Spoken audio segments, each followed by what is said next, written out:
Right, okay, so we're here outside St James's Park. At point of recording, this is right before the transfer window. We're here with Roobenstein. We're going to go through Newcastle, summarise the transfer window, talk about everything Newcastle, including the Group of Death Champions League video. And then we've got a second video where we're also going to be doing our transfer Premier League predictions. So make sure you follow the channel, do all the regular stuff below. And this is a two-part video. Okay then, so we're here outside St James's Park. We've got about 4 or 5 hours until the bell slams shut. It seems like it's going to be a quiet transfer window, nothing really happening for Newcastle. Are you expecting anything other than maybe outgoings? I mean, it has been a good window for the deadline. It does look very quiet. Eddie Howe spoke at his press conference this morning and pretty much said that nothing was happening. I actually did hope that maybe a centre-back might have made his way in behind us. We're keeping an eye out just in case. But but at the moment, it's possibly seeing a few players leave, which I still think is a good thing. It's not let's celebrate with beers tonight, but it's still a good thing if a few people go. But yeah, quiet end, but good window. It's going to be outdated by the time the video goes out. But true. We do seem to have been a little bit poor at the moment, as it stands at the moment, trying to offload people, because it seems like Hayden, we obviously don't know fully what goes on behind the scene, but I seen today he was linked with the second move and then that broke down. We've still got Hendrick and loads of other players. Probably some might get loaned out between now and then, but we've had all of the summer to get rid of them and we haven't. Is it because of the big wages? Or? I think it's a little bit of everything, actually, because I think it is the wages. I think that isn't going to help. Obviously, Fraser's gone, so I think that's a good one. I reckon he was on a fair whack. Yeah, he was, as well as a few other players like Hendrick, and as you say, there's a few other guys sitting kind of behind the scenes. But I think it's a bit of both. I think it's players who are kind of possibly happy to. Maybe don't want to leave a team that's doing really well. Maybe they'd rather be on a fringe of a team who are doing well than go and slog it out in League One, which I to a degree I can't really argue with them. I think I would rather sit on Newcastle's bench or in the background than go and get me head, fighting for headers in the lower leagues. So, but I would also say, because we have been quite active bringing in players, where are the priorities? Like I would possibly say bringing Tonali in is a priority over can we find Jeff Hendrick a loan move? So I think it's a bit of both. Yeah, well, the transfer window seems like it should for outgoing, so we'll do a little summary of what we think in terms of, we'll school grade at the end, but we'll go through the transfers. Is it an A+, is it a C-, whatever? So, firstly, you've mentioned him just there, Tonali. Is he the best transfer that we've done? We've obviously done 4. Seen him play a little bit. I would say so. I think of the 4, I think if you biggest price tag. So, yes, and I think if you said who was going to have the biggest impact on us this season, I think I would go Tonali. Obviously, there's a few more, so we'll come on to them in a moment. But I just think that it's said that Eddie Howe was the player that he was going for from the start. So I think Newcastle also did a really good job of that, of kind of keeping that under the radar and making sure that we were the number one priority for him as well. And we've already seen it quite quickly in pre-season. I think the fans are quite happy to give players a chance. They've just come in. Eddie Howe was careful with Bruno, he was careful with Isak. You think, is he going to be careful with Tonali? No, Tonali's straight in, and I think especially in the first few games of the season has been one of the standout players. So they keep that going all season, I'll be a very happy man. Yeah, I mean, with Tonali, retrospect's great, and we can stand here after a few matches and say, oh yeah, we definitely should have done this. We spoke to the fans the first game, and everyone was like, oh, he's had a bad pre-season. Italians take a little while to fit in. That first game where he really hit the ground running, I think has just given Eddie Howe and everyone confidence. Slot him in every week and good. So he's definitely, I would say as well, being the star signing in this window. Then there was Barnes for 35 million. Now he hasn't slotted in, which has surprised me. I thought when we signed him, right, okay, maybe he's going to get ahead of Almiron, maybe he's going to get ahead of someone, but he'll definitely get in there. What's your thoughts on him as a signing? I like it a lot. I think Barnes is a good player, and I feel like I spent all summer window talking about Eddie Howe. Well, Madison, but it was all about like Eddie Howe players. I feel like Barnes is like, he's not necessarily flash. He's like a numbers man. Like he'll bring the numbers through. Well, interestingly enough, if you told me who do I think would start from the beginning, Tonali or Barnes, I would have said Barnes. He's Premier League proven. He's got the goals. He's the one that'll go straight in. I think we've possibly seen it already in the times when he has been on the pitch. It does take a little while to get used to the Eddie Howe. Like it's not just stand there and put the ball in the net, so to speak. It's you've got to do this, you've got to do that, you've got to do this, which is why I'm so impressed that Tonali has done it already. I think if we can get Barnes to be at that same level, because the comparison's Gordon, isn't it, really? And I actually said before the start of the season, for lineup predictions, that I would move Gordon out wide to play Barnes as well and have both. Strangely, funnily enough, at the time I said, oh, that's unfair on Almiron stuff. Now, after the first few games, people are desperate to see Barnes and Gordon start together, but it's a fair comment. And then, because we've seen how well compared to when Gordon first came in, it took him a bit of time, and he's been so good. Man of the match the last game. Yeah, if we can get Barnes doing the same work rate running as Gordon does, but with the goals as well, and hopefully by in a few months' time, he will be one of our top players. Yeah, I mean, I must say that the addition of Barnes, the fact that Gordon's now playing some of the best football we've seen in a Newcastle shirt. I know it's still a bit early to tell. I'm clutching the straws a little bit, but it seems to be a strong position. We've got Murphy, who's ready to come in. Almiron, he's still looked dangerous. I felt sorry for him at the Liverpool game because he could have had a couple. One of the top goal scorers last season. Very strong position. And then we signed Livramento. Yeah. What was your thoughts on him? Because he's a young'un. Yeah. We signed him from Southampton, was relegated, didn't play a lot, big injury, big transfer fee as well. Look, I like him. I think he's definitely one of the young upcoming players. I had him in my fantasy league a few years ago at Southampton, and so I was having it because he was one of the £4 million defenders where you can get a bargain on. So I was keeping an eye on him, but I think he came through and showed what he could do, and I think for that reason I think a lot of teams are interested. He got an injury, was kind of out of the game for a little while, and then you hear Newcastle are linked, and I'm thinking, well, actually the first thing I'm thinking is, isn't that what was signed Harrison Ashby for? Because I think that was the idea, is that Trippier would be the star man. 33 this year now, so he is getting a little bit older. I think he's still got a good season. I think we'll give him an extension. I think he will stay for another 2 or 3 years, but let's just say Trippier has 100% of the game time this season. Next season maybe it'll be 70-30, then the season after that maybe it'll go the other way, 40-60. Well, we've got the additional games as well, so we've got Champions League, and a lot of matches. So I don't think it was a bad idea to bring a right back in. I think presumably Eddie Howe thinks that Ashby either isn't ready yet or maybe won't be ready, which is why we've kind of moved him and gone elsewhere. I think the only thing that I was slightly shocked about was 40 million for him was big was a lot more than I thought we were going to pay. Same as Barnes, who's proven in the Premier League. You know what you're getting. If he look, we could turn around in 3 years' time and go 40 million. That was nothing for this world-class player that we've now got. But I suppose it's like any player. There's always a risk involved, and I think to a degree as well. In previous windows, Newcastle were kind of didn't get our fingers burnt, but spent a lot of time on, like the Gordon one, for example, spent an entire January window fighting over 3 million, and I think to some degree Southampton were like, we're not going to budge. We're not going to budge. We want our money. Chelsea are getting 30% of it, so we can't go down. Do you want him or not? And if Newcastle went no, they now have to start the entire process again with another team. So through gritted teeth, probably just went, okay, let's just, at least it's done and we know what we've got. Yeah. Well, it seems like we're spending big on youth. So that seems to be, because the next one, similar sort of fee, was Hall as well. Now, I'm not going to profess that I've seen all his games and this, that and the other. I've seen a handful. Yeah. I've seen him on YouTube since. I know that's not a good barometer or whatever. But I always thought he was just a left back. But Eddie Howe's come out since we've signed him and says, oh no, he can play in midfield. He can also play on the wing. I've seen him.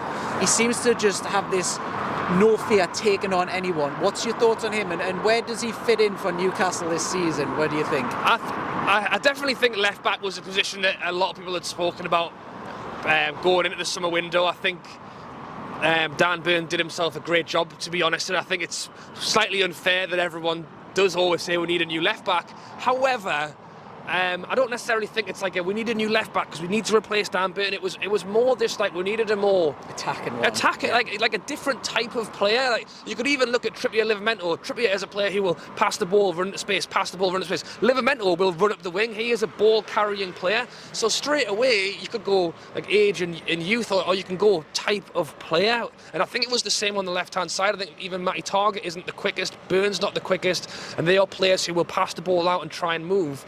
Hall, again, more similar to Livramento, as he will pick the ball up and he's not scared to have the ball at his feet. He's not scared to go forward.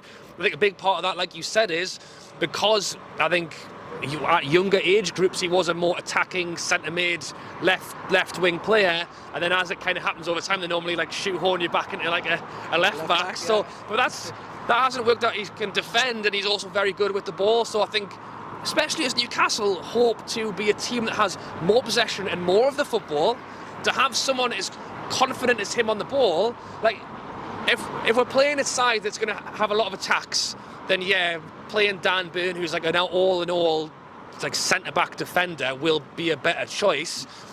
Against a team where we've got 80% possession, like, is there any point of just having Dan Burn just standing on the halfway line? We may as well have someone who can go, right, get him on the overlap, like, let's use it. So, yeah, I'm excited.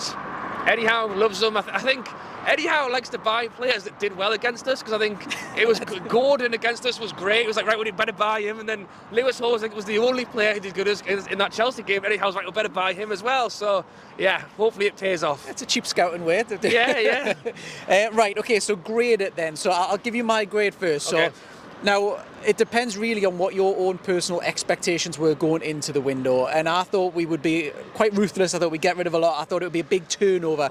I'm going to give it an A- though, because I am very happy with the business we've done. I think we probably overpaid. I think realistically we need to get used to that, because I think everyone knows we've got money. We're not like a Burnley or Sheffield United or whatever. We do have this excess money. So I do feel we will get charged a little bit more. I think we are planning for youth rather than this season. I thought it would be trying to maybe go for Kieran Tierney and trying to get people who are Champions League ready to be ready for the Champions League. I think what we've done is we've prepared for the future, prepared for next season, the season after. So it's long-term planning, which I can get behind. I think that's totally fine, especially now we're in the group of death as well. So it's not perfect. You can never get perfect. I don't think I'd ever give a transfer window an A-star, but it's pretty much as close as I can get to it. Wouldn't like to see more outgoings, but there might be more of them. So good, but not perfect, but great. Yeah, I would say. No, I think I would echo a lot of that. I do agree, and it's a really tough one, because as you say, I thought Tierney was probably the more, things possibly broke down and maybe we couldn't reach an agreement, and we did go. Yeah. Because I do agree, like if we were going to pick up a left back and drop it into our side, Tierney was one to do. He could have literally played from minute one. Instead, we've chosen a route to stick with Dan Burn and have maybe, because I think Tierney had injury stuff. So looking at it, maybe I think what you've said is right. They were trying to do a bit of both. Like they weren't really sure how things are going to go. Like if they obviously want Champions League next season, but if it doesn't work or it does break down and we do need to take a year off, then all of a sudden we're paying a lot of wages for a lot of players.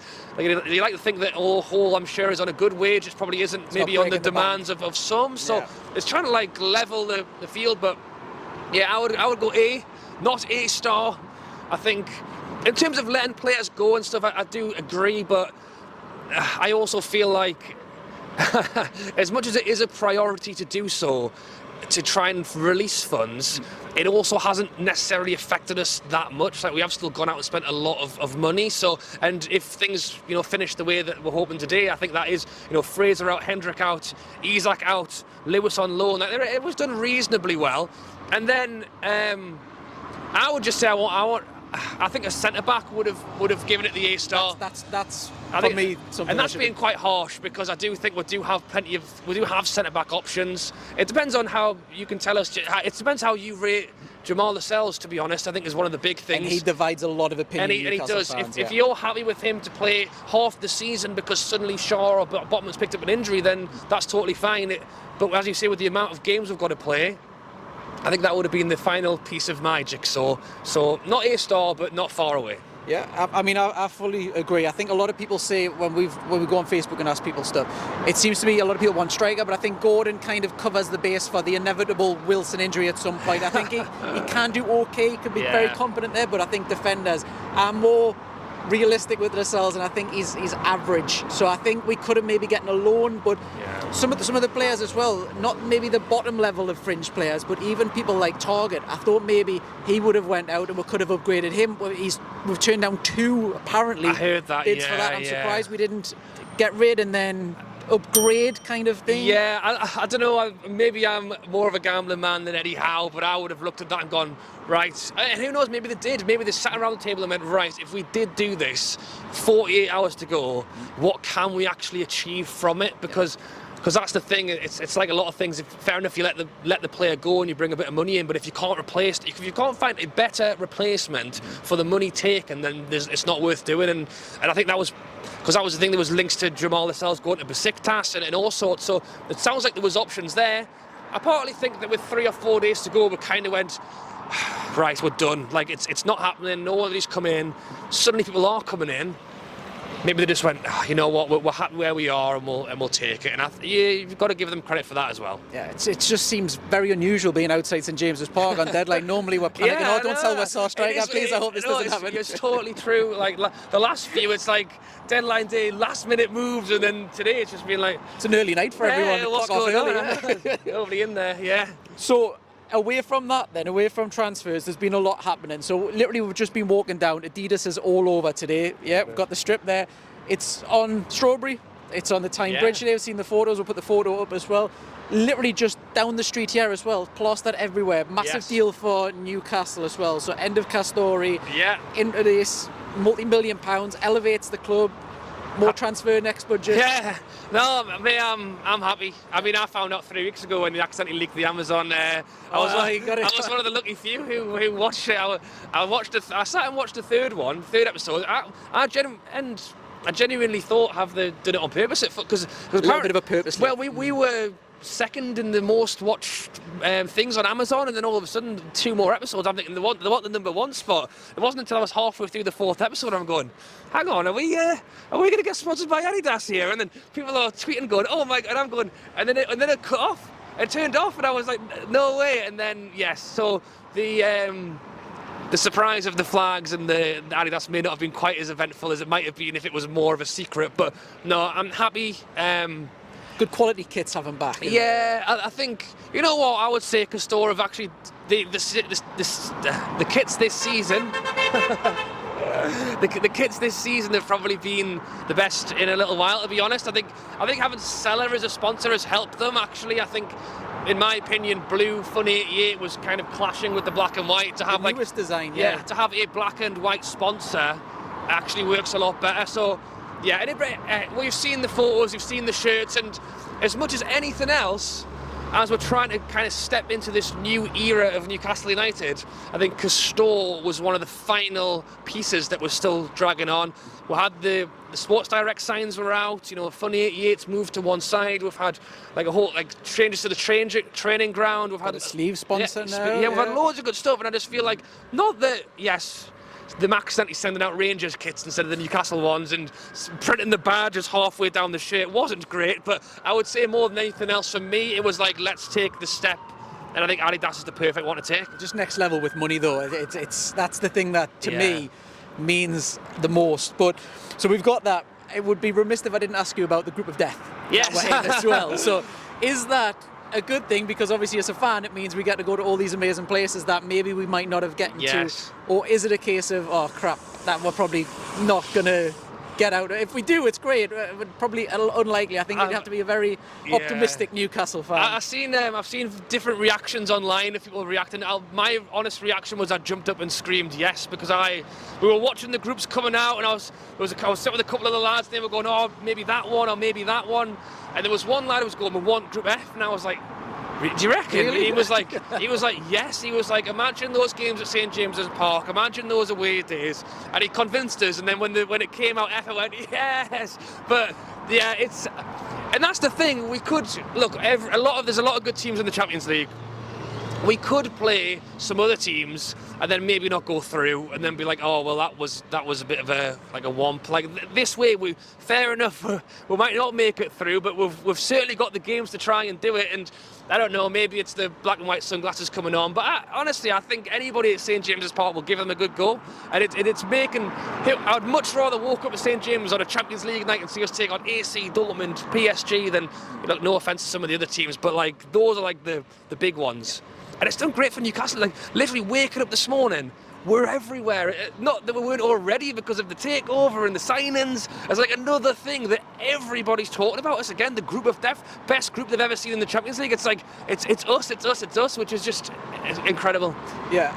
I'm going to ask you how far we think we'll go, but what I'll do, because this is a neck sticking your neck out. So what I'll do is I'll go first then. Okay. So I think we will struggle. I think it's great because I think the experience of playing them, like you say, we could have getting an easy draw and maybe getting knocked out, and you would always think, oh, I would have loved to go to PSG, I would love to go here and experience it. That's what the Champions League is all about. Yeah. But we have getting the worst end of it. So I think if I can see we're getting Europe, but I think we've got to give it a go. We've got to try. You never know. It could be amazing. So I think we'll struggle. I think it's a draw I probably would have wanted looking back. I did want an easy draw, but now it's digested. You think, oh yeah, we're good. Well, that's all the thing these experiences. we could play teams and then still get knocked out. Like there's no guarantee. I think any of those groups would, like, realistically, as much as we're excited and want to see it happen, realistically, I think getting through any group in the Champions League for like a first team in 20 years who's got a thin squad and a lot of games, like, I think generally speaking, it's a big ask, regardless of who was in the group.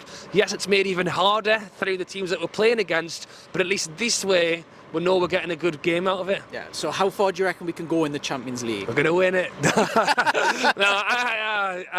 It's really tough to say. Like, you look at like an AC Milan at St James's Park. I think we could take a win there. I think, you know, Dortmund have got like a few older players in there. It depends how we come out and what. I think we can beat a lot of teams on our day. Yeah, I think we've got a surprise in there. We definitely get some surprise results. Even, you know, PSG seeing Mbappe at St James's Park will be like a hell of a game. But at the same time, I think, you know, if we can work hard and chase teams down, you think that, you know, the Premier League is one of the most physical, active teams in the world. We are probably the most physical and active team, or one of, in the Premier League. I'd love to see us. They won't know what hit them. So I think if we get an early win, we got all the momentum. That changes everything, because when you're in the group stages, just one result can do everything. So I'm on the fence a little bit. I mean, okay, let me put it this way. I think if we got through. Like, if we got through the group, I think that's a successful Champions League, to be honest. We're not even talking about round of 16 quarterfinals. If we just get through the group, that is a huge achievement.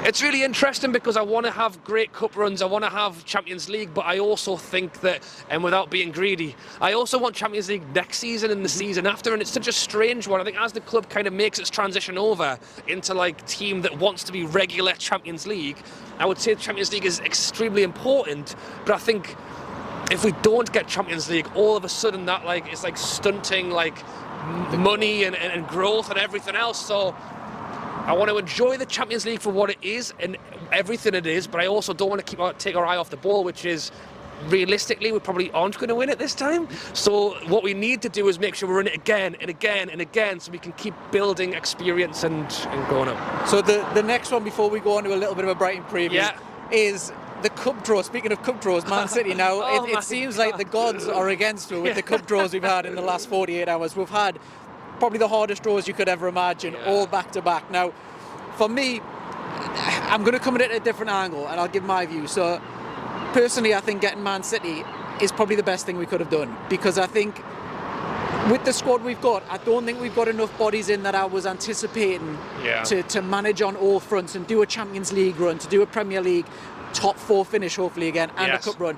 I think if we do get some easy draws and get into the quarterfinals and semi-finals, and then maybe get knocked out by a Liverpool or a Man City or whatever, we've played all them extra games for nothing. I think realistically, getting knocked out and forfeiting a cup run this one season. We're not going to get knocked out, Chris. We're going to beat them, and then we're going to and then get Liverpool next. I think though, getting knocked out in the first round to me makes us much. Obviously, you want to win as many games as possible, but when you look at it strategically, it's a big ask. If you're either going to try to do Champions League and Premier League, or you're trying to do cup run and sacrifice Premier League. For me, as a fan, Champions League isn't guaranteed next season. No. I would want as much focus on the Premier League as the Champions League. So the cup runs for me, I'm happy just to... Yeah, but then I feel like you can't say that though, because if you got offered to win a cup over Champions League, I think I would still take the cup, because we haven't won one in a very long time. So it's all relevant. It's all kind of like up and down. I see what you're saying, and I think there is going to be a lot of games. And we saw it literally last season with just a Premier League run and a Carabao Cup run, not FA Cup, not Champions League, and even then you could see that we were stretched. And that was our worst part of the season. Yeah, it was, and that was one cup, not and also a Champions League game every 2 weeks, and potentially an FA. So I totally see what you're saying, and there is priorities. I think I think having a game against a lower league side that we could potentially beat 4 or 5-0 is a great confidence boost as well, and it's not giving the kids some experience. And well, yeah, and you could even look at it and go, right, that is the second string team. You guys can play Try that all the way through. Like, I mean, Arsenal used to do it. Arsenal used to play the kids and get to the final, and then he'd just swap in the Henrys in the final. So he would literally reward them for it all the way up. And I'm not to say that we've got a squad enough to do that, to be honest, but like I would have rather played Fulham than Man City is the answer. Yeah. Well, I mean, that's the thing, and you never know what's going to. Maybe we beat Man City. Obviously, we'll give them a good draw. So, well, I would say that as well. Is that we're at home. You know, against Man City, it was a tough game, but you know, technically, it was only one goal, and we were only ever a free kick, a penalty, or a corner header away from drawing at the Etihad, which is, you know, would have been phenomenal. It'll be under the lights, it'll be a full crowd, I think people will get behind it, so I think it makes for a good game. I guess it's almost a win-win in a way, because if we go and beat Man City, wow, like that is a hell of a way to start a League Cup run. If we lose, oh well, we've got the Champions League next week anyway, so yeah, maybe it's not that bad after situation. all. Yeah. So then we'll move on to Brighton then, so we'll do a little match preview here then. So now, I'd seen a graphic, we'll put it up on screen. It showed you, I think it was ESPN or Premier League or something, and they had the attacking players that they've got this season at their disposal. And I must admit, I'm so jealous because they've got Ferguson, who is one of the best young prospects in the Premier League. They've got Matoma, who I've got him on fantasy football. I think everybody does, Oh, I forgot to change my team. You've passed the deadline now. I know, I've missed it. Damn. Who else have they got? They've got the new guy from Barcelona, Fatty. Oh yeah, apparently he's not playing tomorrow. Apparently he's not ready yet, so that's good news for us. They've got Marsh. They've got all these attacking players for a team that's not a top 4 or a top 6. It's crazy. How do you see the game going, and are you hopeful? You've got to be hopeful as a football fan. So yeah, I am hoping we can pick ourselves up after. I don't even want to talk about it. The last time I was at the stadium, I was a very sad man walking out of here after that Liverpool game. I think it's down to Eddie Howe. I think he needs to lift the side. I think hopefully that, I don't know where they were for it, sat in the I don't know, in the pub or whatever, watching the Champions League as a team. I reckon they would have probably done it together somewhere. I think that would probably get the morale boost that everybody wants. Right now, let's go. Let's get down to Brighton this weekend. Let's start here. Let's start this road to Champions League with a win. Having said that, as you say, I think Brighton are a good side. I think, you know, you look at some people are like backing the likes of Brighton to pit like Manchester United's like top 5, 6 this season because they are really like pushing for them. They did lose at the weekend. They didn't lose against West Ham, which I didn't expect. Yeah. I think Ward-Prowse has been overlooked by a few people and has looked really good already at West Ham. Declan Rice too. Yeah, exactly. I predicted 1-0 to us. Mm-hmm. I think that's a mix of me being quite hopeful. I would say a draw down there isn't a bad result. I think you could possibly go and say it's a good result. I think the trouble is, and this isn't our fault, and I think as we get on in the season and have more likely to win games, we'll pick up points and we'll get moving again. I think we've had a very tough start. Lost to City, lost to Liverpool, Brighton away. You know, if we just picked up like a good result from those 2 games, right, get down to Brighton, get that draw and come back home. But because you're kind of coming off the back of 2 losses, it's like we could really do with 3 points though. So it puts a little bit more pressure on it. And for a Saturday 5:30 when everybody's watching, it will be pressured. Hopefully we can rise to the occasion. Are you going for a score prediction? Yeah, I'll back the 1-0 Newcastle. I'll back the win. That's exactly what I was going to say. Okay.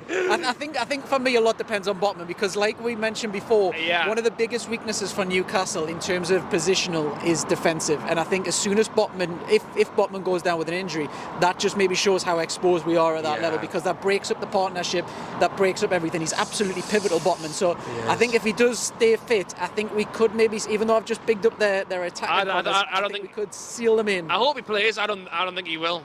I think it'll touch and go. The press conference. That's the question. Unless Eddie Howe's doing his bit, to be fair, not letting them know if he's available or not. Which he's done before. Yes, he has. I will be very interested to see what that back line is. Will he go with a straight up Lascelles in the left side, or will he go move Burn over and then play target, or could he even go Burn over then try Liverman? You've got the the left back who can cover his position. So we do have players there. It's just funny how one person gets injured and all of a sudden we've had to move half the team around. It's the worst cover injury it. for me, I must admit. Yeah. Like, out of everyone, even Pope or Isaac Yeah. or whatever, for me, he's the pivotal one person. Very who true. There's not a replacement No, for. no, I agree. So both 1-0, we've both got that. Yeah. Right now, so we'll touch on Brighton a little Put bit a more. bet on it. Just don't blame us if it goes wrong. Yeah. Right, so we'll talk about Brighton in a bit more depth in the transfer window in the next video. Don't forget, if you like the video, like, subscribe, do everything else. And obviously, Roobenstein, you can go exactly where? Thank for you. your channels? Yeah, Roobenstein YouTube. Check it out. Thanks for having me on, mate. No problem at all. Thank you very much.